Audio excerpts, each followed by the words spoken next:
Hello and welcome to the third installment of my Sniper Elite V2 Let's Play. As you can see from this loading screen, it's a straight continuation from our last two. I'm feeling in a good mood today, so I'm going to go ahead and try to push for third. So without further ado, let's go ahead and just continue on to the next level. Now I knew where the V2 production facility was. I figured I was in the home stretch.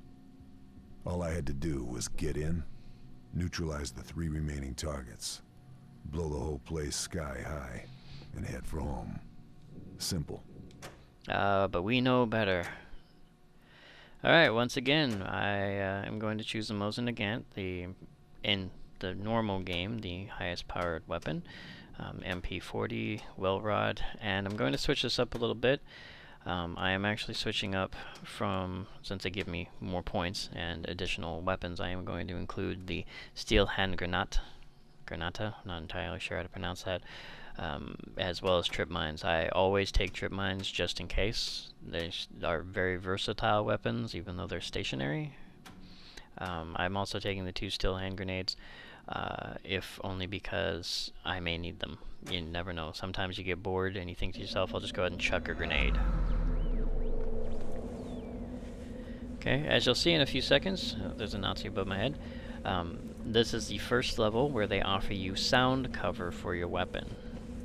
And it's one of the most annoying sounds in history, and it's, in my opinion. And there it is. The indicator in the upper right is for anyone who can't hear that. That is to suggest that your sound is dampened and you can fire as many shots within that short time period as you want without being heard. The only thing that makes it slightly difficult is you also have to not be seen. Which means you have to shoot people in the right order. You have patrols and whatnot down here. I always like to start with the guy in the tower. And so we're going to go ahead and do that as soon as we get the sound wave again.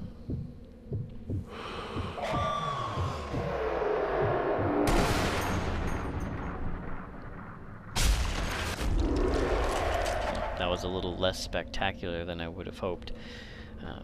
If I tried hard enough, if perhaps maybe 2 of these guys get close enough together, I do have the option of firing 2 rounds within that short period. I try not to do that much, if only because it can cause an issue with...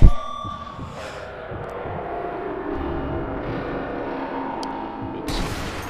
Yeah, see, I can fire 2 rounds if I miss, but readjusting and firing again usually gives a better position.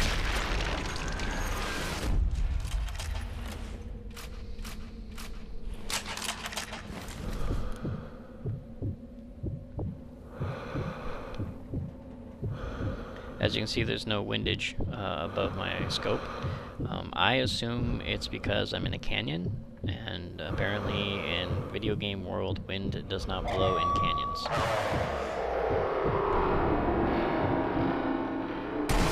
And for whatever reason, I am unable to hit on the first shot right now.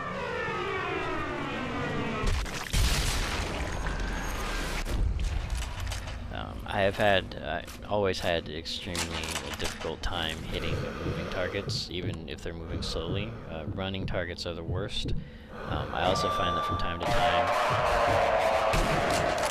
even firing at a moving target will oftentimes make the game believe that the bullet you have just fired was not powerful enough to kill someone, so a shot that would normally be considered a kill shot to the chest or torso is negated, and although the target will trip or flop over and blood will spray, they will not die, and you do have to fire a second round. Once again, that just falls into my professionalism. The adage, 1 shot, 1 kill, which everybody everywhere, I'm assuming, knows, and a lot of people try to emulate in a lot of sniping games that don't emulate real sniping conditions. You know, 1 shot, 1 kill, I'm so badass, you know, no scope, halo, kill shots. I like to think that if you're going to play Elite mode on Sniper Elite, that 1 shot, 1 kill is what you are going for. You do want to drop an enemy with 1 kill. You don't want them sitting there crying. you know, begging for help, letting everybody know that he's just got a bullet through him. Okay. Very rarely you will see me move a body. I usually don't, if only because they're going to be seen one way or another. But if I'm going to use a spot for a sniping position, I do tend to move the bodies indoors. That is one of those. And as you can see, this gentleman just saw this body, so now he's going to investigate. And I think I may have just screwed that one up. Okay, I don't think he saw me. You'd think that if you saw 2 or 3 bodies sitting in one spot, you'd think to yourself, maybe I won't go over there. Maybe that's too dangerous. Maybe I won't investigate. But apparently, some people believe that AI should always investigate. If there's a body, you should go over there.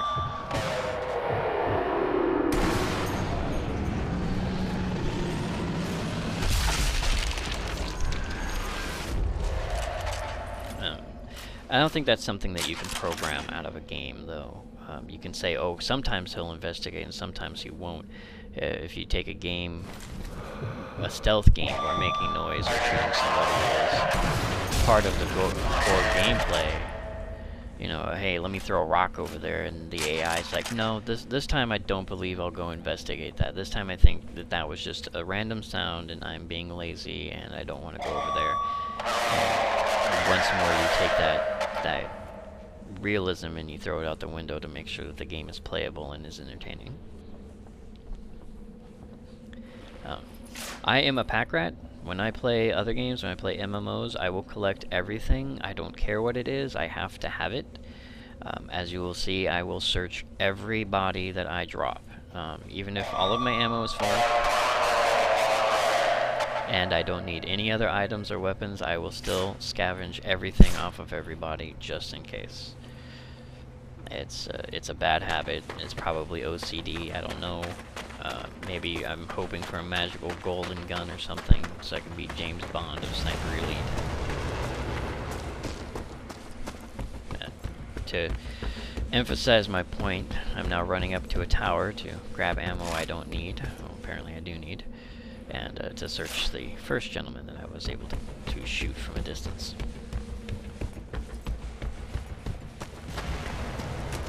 On a little side note, I happen to like locomotives. This one is one of the only ones you'll ever see in this game, and is fairly entertaining.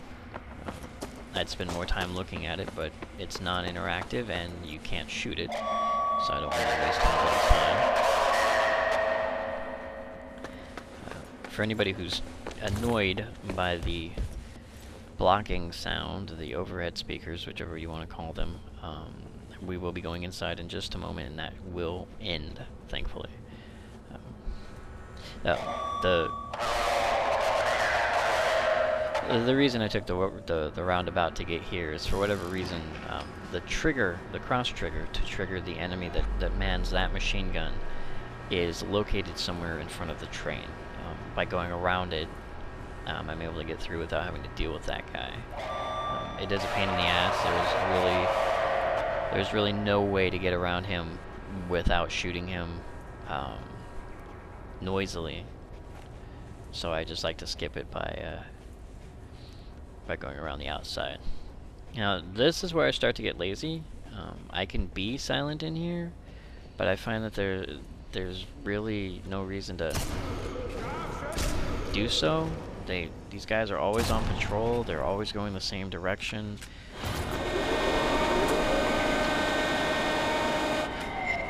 I have tried to sneak through this level on several occasions, only to find that there is nearly no way to do so. As soon as you drop a body, someone's going to find it. The patrols are going everywhere, and you can kind of get away with shooting people. With shooting people from a distance using the sniper rifle and using that for cover. But then the body is all the way down the alleyway, and there's no way to see what's there. So, eventually you're going to get caught. You can take your time and kill as many people as you need to or want to silently, but you are going to get caught in this level. There is no way to avoid that. I usually try to save that moment to get a fun or interesting kill. Usually patrollers will cross each other's paths. You can get a double shot. Sometimes if you're extremely lucky, you might get a triple shot. Good for points, entertaining to watch the kill cams for that. But otherwise not really important. That was my bad. I am probably going to die.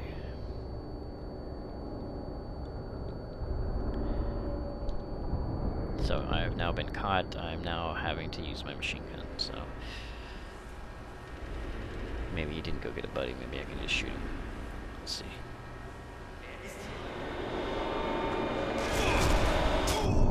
Or maybe not. Alright, see, there it is, my first death, unfortunately. That happens. OCD again, I'm fighting this urge to restart the entire level. So let's go ahead and restart from checkpoint, and let's see if we can do that better. Okay, put the bomb up, and if I'm lucky, that guy should be patrolling right. That's where he is. Okay, so now I know where I screwed up, and let's see if we can correct it.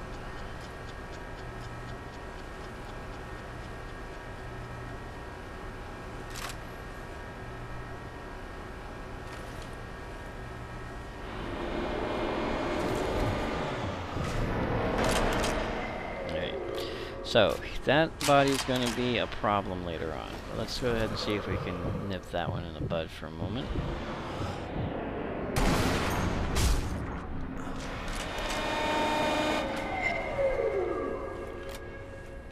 $111.1 meters. Oh, found a body. Okay.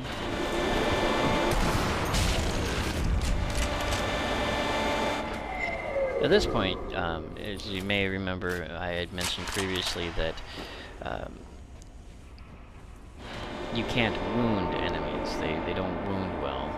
Wounding them just simply is usually a kill shot, even if you hit them someplace non-vital, such as their thigh or kneecap. Incapacitation in this game is the same, basically, as a kill shot. What that means, I don't believe there's a way for me to kill this guy through this, and I'm not going to try. What that means is that you can't get that scenario where you shoot a guy and he calls out for help and he draws in.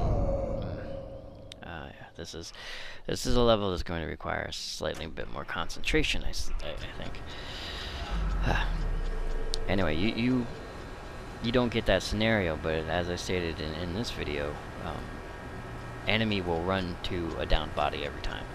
I found a body, I have to go investigate every time. What you end up with at that point is a similar situation with a different kind of person.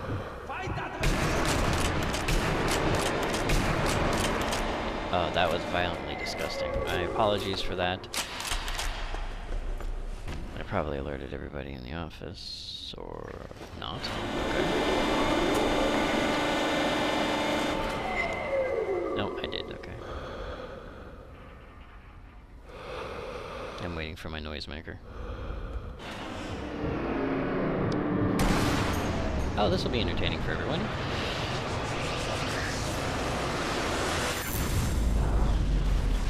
I absolutely gave away my position, but that was very much worth it.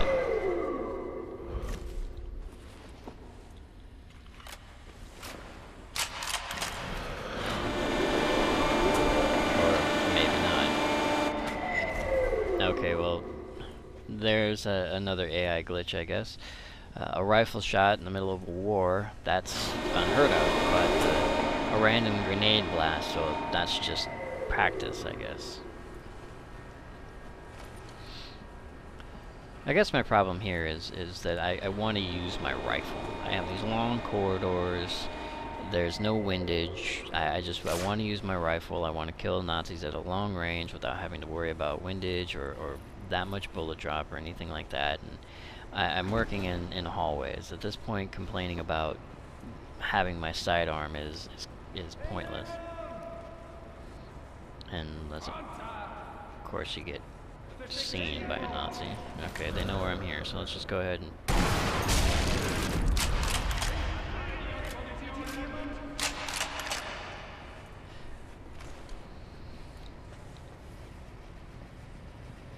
And I suppose that using the MP40 can be entertaining, or any sidearm, the PPSH notwithstanding.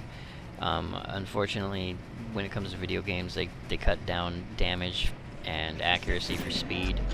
The PPSH, which is, as I understand it, an extremely powerful weapon, is dumbed down to a very worthless weapon in this game because the amount of rounds it fires per second is so high that allowing it to do as much damage as say the MP40 or the Thompson is unfair, I guess, to the enemy.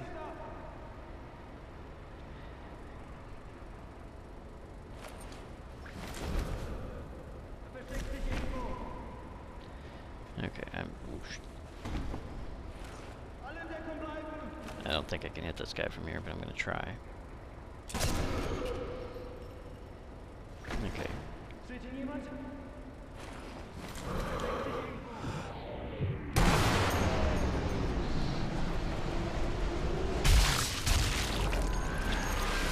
I do always enjoy shots that go between girders, wires, things like that.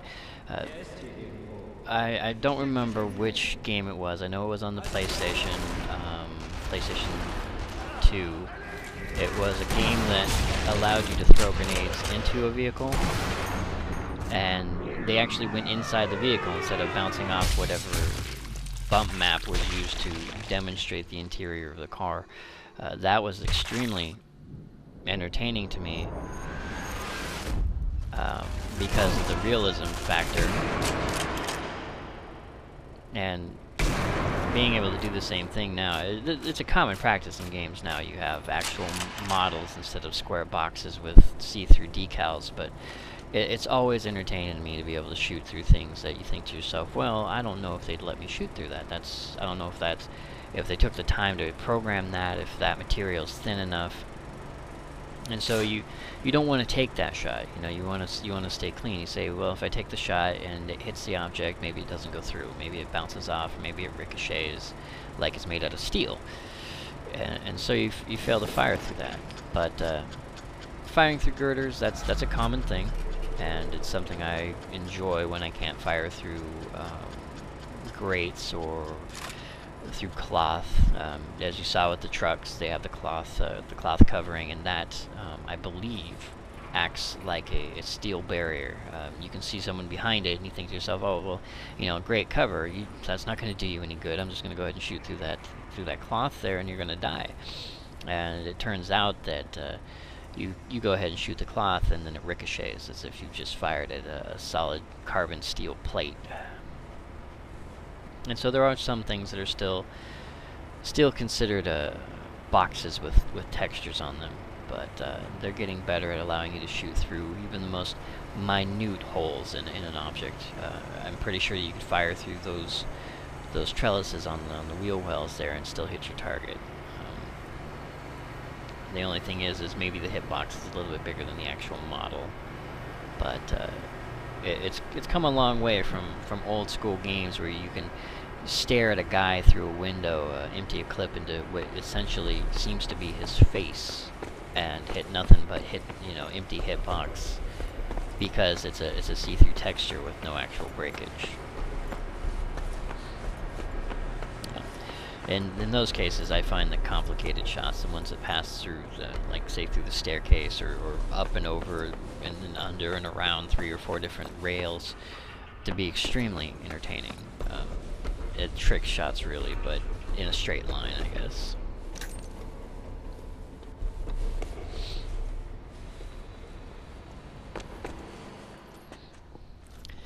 Alright, this is scientists were nowhere to be found. Going to be one of our but first I kept looking, scripted escapes. hoping to find some clue that would lead me to them.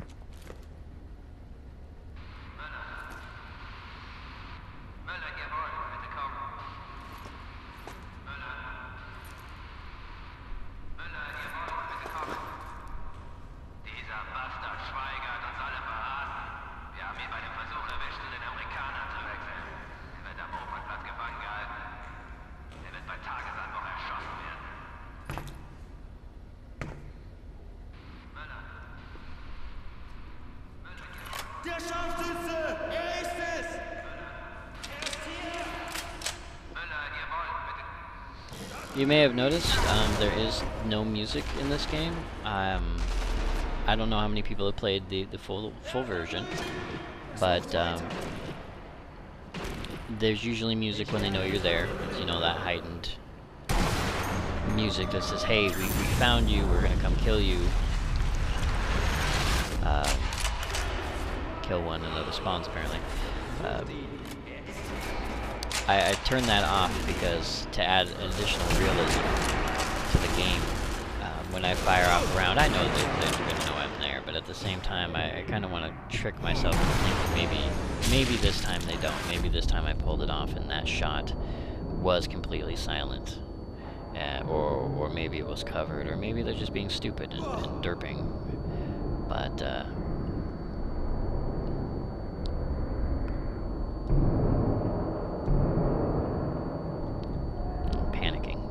watch my fire a little better. So I turned that music off. It helps. I've actually found that in this game the music's not bad. The music isn't terrible. I guess these days if the music is terrible, that's like one of the things people review anymore. It's like, who cares about gameplay? Are your graphics good? Is your gameplay good?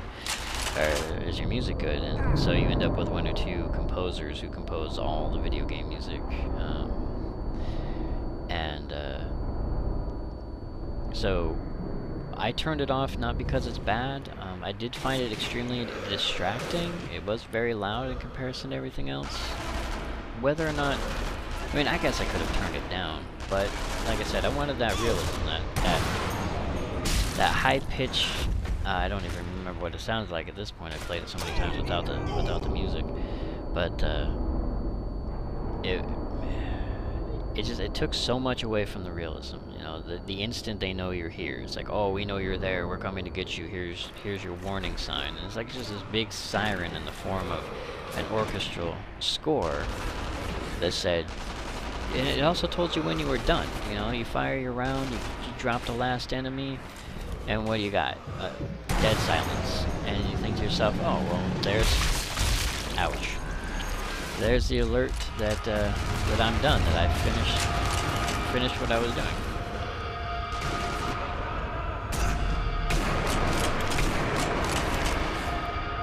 I am kind of tired of dealing with these guys. I don't know why. There are so many of them this time around. Maybe I'm not hitting them as much as I had hoped, or something, but they are annoying, so I am just kind of squeezing off random shots at this point.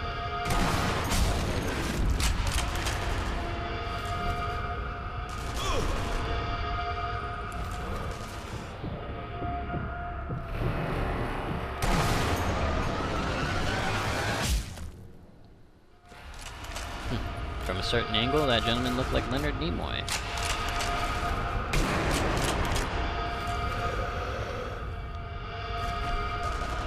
Okay, there's at least one left. Oh, there he is. Okay. I don't like going out when I know there's at least one enemy left. Inevitably, I will get stupid and he will kill me. He will be the guy who takes me out because I'm running down a hallway, or hey, he's there, who cares, he's just one guy, and then he shoots me enough times to drop me. And so I don't like going out when I know there's one guy. I think one or two may spawn as I run out. Yeah, there's one there. My heart rate's up, so of course, do this. And there's one above my head somewhere. He spawned in as I was running through.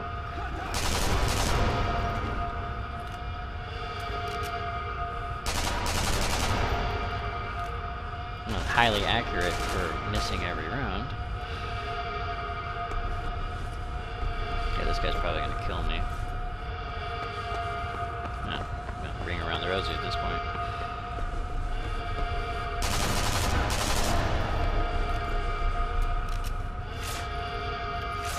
Alright, well, I think that's it. Oh. Okay, we do have one. Let's see if I can find a better way to kill him.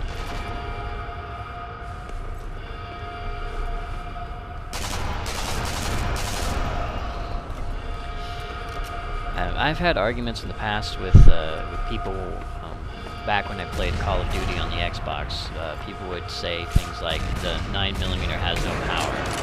You can't kill anybody with it. It's pointless. I feel that if a gun can fire, or even if a projectile can fire, there's a chance that you will be able to cause enough damage to get somebody to say, you know what, I quit, I'm done trying. Heart rate's up, and I'm shaking. I'm gonna hit this guy. Yeah, okay, I'm not gonna bother, because he's dead at this point anyway. But when it comes to the MP40, it's got good and bad points. I mean, it's a World War II gun. I believe that it jams quite often, depending on the upkeep. Maybe it didn't so much back then, but it is a 9mm weapon. I mean, it's not a huge gun, but you compare guns. You say Call of Duty maybe, or even this game. You say the PPSH uses some off-brand caliber that I'm not even aware of, but it fires an enormously high number of rounds per minute, so that kind of makes up for it. And then you have the 9mm MP40 and the .45 caliber Thompson, and you'd think that the .45 would hit harder, you know, maybe have more stopping power, but it seems like the MP40 is the one to go with. Okay, this guy's probably gonna almost take me out anyway. Okay, my heart rate is... Oh, I'm gonna have to duck or he's gonna kill me. Yeah, as you saw with the gentleman, I was shooting back there, you know, 7, 8, 10, 14 rounds in the back before he finally decided to stop trying to stay alive. And maybe it does take that many with this gun, with this caliber, to drop somebody. But, as I said, I'm no expert. I just play the games. Heart and lung. Oh, that one's new. I've often been very proud of this shot. I don't know if I'll be able to pull it off this time, but I find it hilarious when I do. Nah, I think he stopped the vehicle. I'll probably miss. Okay. I pulled that shot at one point, and I did hit the guy. Oh, well, that's new. I did hit the guy in the heart, killed him in the driver's seat through the windshield. It was very entertaining to watch. He did stay in the vehicle.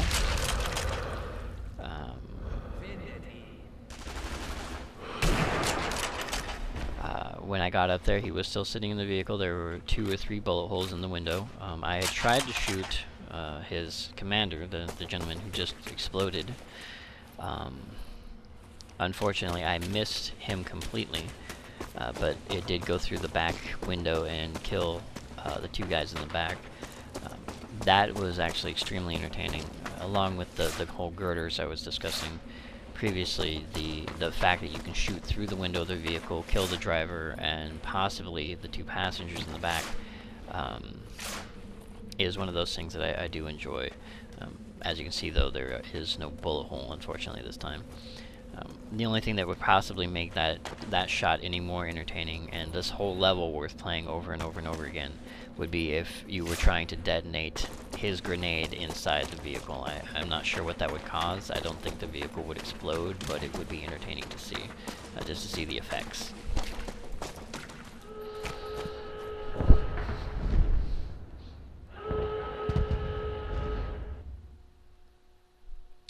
Alright, once again, that's the 3rd level of Sniper Elite V2, played on Sniper Elite difficulty. I would like to thank you all for joining me once again, and hopefully we'll be able to complete level 4 soon. See you around.